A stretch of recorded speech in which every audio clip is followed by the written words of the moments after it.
ಸೃಜನವನ ಕುಠಾರ ನಿರ್ಜರಮಣಿ ದಯಪಾರ ವಾರಾಹುದರ ಸಜ್ಜನರ ಪರಿಹಾರ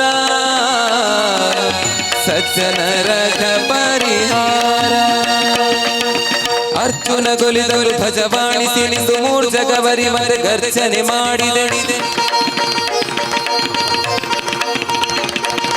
ಹೆಜ್ಜೆ ಹೆಜ್ಜೆಗೆ ನಿನ್ನಚ್ಚ ಪದದ ಧೂಳಿ ಮಜ್ಜನ ಜಲಿ ಭವ ವರ್ಜಿತನೆನಿಸು ಪವಮಾನ ಪವಮಾನ ಪವಮಾನ ಜಗದ ಪ್ರಾಣ ಸಂಕರುಷಣ ಭವ ಭಯರಣ್ಯ ದಹನ ದಹನ.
ಶ್ರೀ ದುರ್ಗಾ ಪರಮೇಶ್ವರಿ ಕ್ಷೇತ್ರ ಇಡಿಯಡ್ಕಪೆರ್ಲ ಇಲ್ಲಿನ ವಾರ್ಷಿಕ ಉತ್ಸವವು ಇವತ್ತು ಫೆಬ್ರವರಿ 1ನೇ ತಾರೀಕು ಬೆಳಗ್ಗೆ ತಂತ್ರಿಮುಖೇನ ಗಣಪತಿ ಹೋಮದಿಂದ ಮೊದಲುಗೊಂಡು ಧ್ವಜಾರೋಹಣ ಪೆರ್ಲ ಸತ್ಯನಾರಾಯಣ ಮಂದಿರದಿಂದ ಹಸಿರುವಾಣಿ ಹೊರೆಕಾಣಿಕೆ ಮೆರವಣಿಗೆ ಬಂದು ಉಗ್ರಾಣ ಮುಹೂರ್ತ ತುಂಬಿಸಿ ಈ ಎಲ್ಲ ಕಾರ್ಯಕ್ರಮಗಳು ಹೊಂದಿಕೊಂಡು ಇನ್ನು ರಾತ್ರಿಗೆ ರಂಗಪೂಜೆಯೊಂದಿಗೆ ಧಾರ್ಮಿಕ ಕಾರ್ಯಕ್ರಮ ಸಂಪನ್ನಗೊಳ್ಳಿಕ್ಕಿದೆ. ಬಳಿಕ ನಾಳೆ 108 ಕಾಯಿ ಗಣಪತಿ ಹೋಮ, ನಾಡಿದ್ದು ಬೆಳಗಿನಿಂದ ಮಹಾಚಂಡಿಕ ಹೋಮ, ಮಕ್ಕಳ ತುಲಾಭಾರ ಸೇವೆ, ಸಂಜೆಗೆ ವಿಶೇಷ ಕಜಂಬು ಸೇವೆ, ಆ ಬಳಿಕ ಉಳ್ಳಾಲ್ತಿ ಭಂಡಾರ ಹೊರಟು ಉಳ್ಳಾಲ್ತಿ ನೇಮ, ಅಶ್ವಸವಾರಿ ಇತ್ಯಾದಿ ಸೇವೆಗಳು ನಡೆಯಲಿಕ್ಕಿದೆ. 4ನೇ ತಾರೀಕಿಗೆ ಬೆಳಗ್ಗೆ ಸತ್ಯನಾರಾಯಣ ಪೂಜೆ, ಬಳಿಕ ಸಾಯಂಕಾಲ ಶ್ರೀ ವಿಷ್ಣುಮೂರ್ತಿ ದೈವದ ಕುಳಿಚಾಟ ಮಹೋತ್ಸವ ನಡೆಯಲಿಕ್ಕಿದೆ. 5ನೇ ತಾರೀಕಿಗೆ ಪ್ರಾತಃ ಕಾಲ ಶ್ರೀ ವಿಷ್ಣುಮೂರ್ತಿ ದೈವದ ಬಯಲುಕೋಲ ನಡೆದು ಮಧ್ಯಾಹ್ನ ಸುಮಾರು 2 ಗಂಟೆ ಸಮಯಕ್ಕೆ ಧ್ವಜ ಅವರೋಹಣ ಮಾಡಿ ಮಂತ್ರಾಕ್ಷತೆ ಸಂಪ್ರೋಕ್ಷಣೆಯೊಂದಿಗೆ ಕಾರ್ಯಕ್ರಮ ಸಂಪೂರ್ಣಗೊಳ್ಳಲಿದೆ.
ಕಜಂಬು ವ್ಯವಸ್ಥೆ ಅಂದರೆ ಸಾಯಂಕಾಲ 6 ಗಂಟೆಯಿಂದ ಸುಮಾರು 100-200ಕ್ಕಿಂತಲೂ ಹೆಚ್ಚಿನ ಮಕ್ಕಳು ಅವತ್ತು ಪ್ರಾತಃ ಕಾಲದಿಂದಲೇ ಮಕ್ಕಳು ಮತ್ತು ತಂದೆ ತಾಯಂದಿರು ಇಬ್ಬರು ಕೂಡ ಅಕ್ಕಿ ಆಹಾರವನ್ನು ಸೇವಿಸದೆ ಫಲಾಹಾರದಲ್ಲಿ ಬರಬೇಕು. ಎಲ್ಲಿಯಾದರೂ ಮಧ್ಯಾಹ್ನ ಈ ಕ್ಷೇತ್ರದಲ್ಲಿ ಅಂಥ ಭಕ್ತಾದಿಗಳಿದ್ದಲ್ಲಿ ಅವರಿಗೂ ಕೂಡ ಪ್ರತ್ಯೇಕವಾದಂಥ ಫಲಾಹಾರದ ವ್ಯವಸ್ಥೆಯನ್ನು ಕೂಡ ನಾವು ಮಾಡ್ತೇವೆ.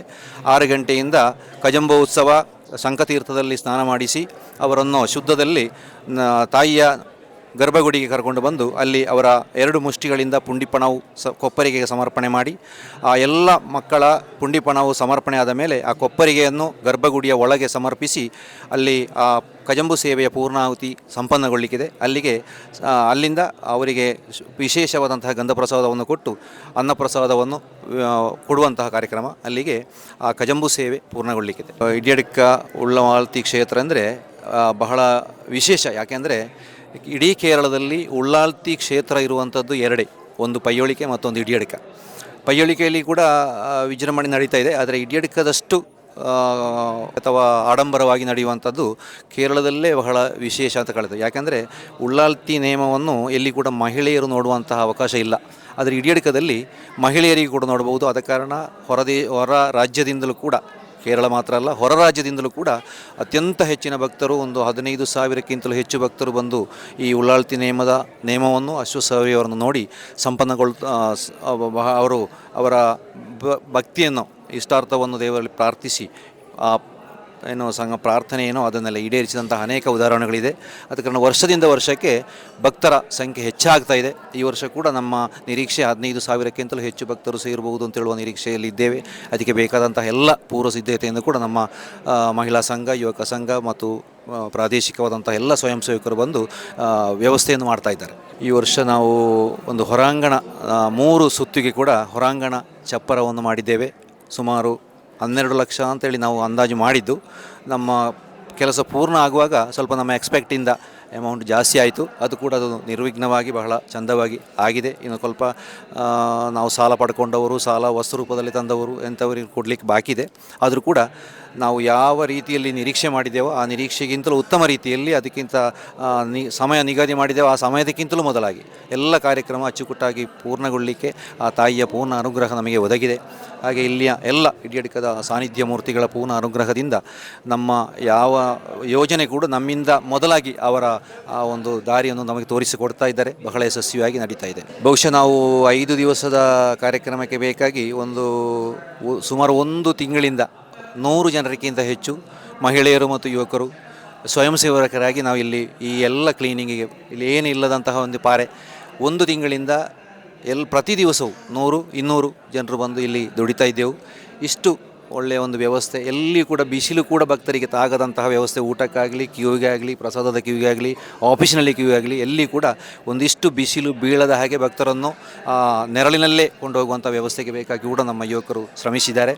ಅದರ ಫಲ ಎಂಬಂತೆ ಇವತ್ತು ಒಳ್ಳೆಯ ಎಲ್ಲ ಬಾಯಿಯಲ್ಲಿ ಕೂಡ ಒಳ್ಳೆಯ ಒಂದು ಏನು ಅಂದರೆ ಅವರ ಪ್ರತಿಕ್ರಿಯೆ ಉಂಟು. ಬಹಳ ವ್ಯವಸ್ಥೆ ಚೆಂದ ಮಾಡಿದ್ದೀರಿ, ಬಹಳ ಒಳ್ಳೆಯದಾಗಿದೆ ಅಂತೇಳಿ. ಕಾಲಿಗೆ ಕೂಡ ಅಡಿಗೆ ಕಲ್ಲುಗಳು ತಾಗದ ರೀತಿಯಲ್ಲಿ ವ್ಯವಸ್ಥೆ ಮಾಡಿದ್ದೇವೆ. ಅದು ನಮ್ಮ ಯುವಕರು, ಮಹಿಳಾ ಸಂಘದವರು, ಊರ ಭಕ್ತರ ಪರಿಶ್ರಮದ ಫಲ. 2 ಹೊತ್ತು ಮಧ್ಯಾಹ್ನ 1 ಗಂಟೆಯಿಂದ 3 ಗಂಟೆ ಅಂತೇಳಿ ನಾವು ಸಮಯ ನಿಗದಿ ಮಾಡಿದರೂ ಕೂಡ 3 ಕಳೆದರೂ ಕೂಡ ಯಾರನ್ನು ಕೂಡ ಅನ್ನಪ್ರಸಾದ ಇಲ್ಲ ಅಂತೇಳಿ ಕಳಿಸಿದ ಉದಾಹರಣೆ ಇಲ್ಲ. ಅದು ಮಾತ್ರ ಅಲ್ಲ, ನಾವು ಬೆಳಗಿನ ಮಾಡಿದ ಫಲಹಾರದು ಮುಗಿಯುವವರೆಗೆ ಒಂದು 11 ಗಂಟೆವರೆಗೆ ಯಾರು ಭಕ್ತರು ಬಂದರೂ ಕೂಡ ಬೆಳಗಿನ ಉಪಹಾರವನ್ನು ಕೂಡ ಮಾಡ್ತೇವೆ. ಅದರೊಟ್ಟಿಗೆ ರಾತ್ರಿಗೆ ಕೂಡ ನಾವು 8 ಗಂಟೆಯಿಂದ 10 ಗಂಟೆ ಅಂತೇಳಿ ಆಮಂತ್ರಣ ಪತ್ರಿಕೆ ಹಾಕಿದರೂ ಕೂಡ ಯಾರನ್ನು ಕೂಡ ಇನ್ನು ಕ್ಲೋಸ್ ಆಯಿತು, ಇನ್ನು ಇಲ್ಲ ಅಂತ ಹೇಳಿದಂಥ ಉದಾಹರಣೆ ಇಲ್ಲ. ಅದು ಈ ವರ್ಷ ಕೂಡ ಹಾಗೆ ಮುಂದುವರಿತದೆ. ಸಮಯ ನಿಗದಿ ಇಲ್ಲದೆ ನಿರಂತರವಾಗಿ ಕೊಡ್ತಾ ಇದ್ದೇವೆ. ನಮ್ಮ ಅಂದಾಜು ಒಂದು 15,000ಕ್ಕಿಂತ ಹೆಚ್ಚು ಅಂತೇಳಿ ನಾವು ಈಗ ಎಲ್ಲ ಪೂರ್ವ ತಯಾರಿಯನ್ನು ಮಾಡ್ತಾ ಇದ್ದೇವೆ. ಫುಡ್ಡಿಗೆ, ವ್ಯವಸ್ಥೆಗೆ, ವಾಲಂಟಿಯರ್ಸಿಗೆಲ್ಲ ಒಂದು ಸಂಜೆಗೆ ಒಂದು 15,000 ಜನ ಸೇರ್ಬೋದು ರಾತ್ರಿಗೆ ಅಂತೇಳಿ ನಮ್ಮ ನಿರೀಕ್ಷೆ. ಈ ಎಲ್ಲ ಕಾರ್ಯಕ್ರಮಗಳಿಗೆ ಕೂಡ ಭಗವದ್ಭಕ್ತರಾದಂತಹ ತಮ್ಮೆಲ್ಲರನ್ನು ಆರ್ಥಿಕವಾಗಿ ಆಡಳಿತ ಮಂಡಳಿ ಮತ್ತು ಸರ್ವ ಸದಸ್ಯರ ಪರವಾಗಿ ಆರ್ಥಿಕವಾಗಿ ಸ್ವಾಗತಿಸ್ತಾ ಇದ್ದೇವೆ.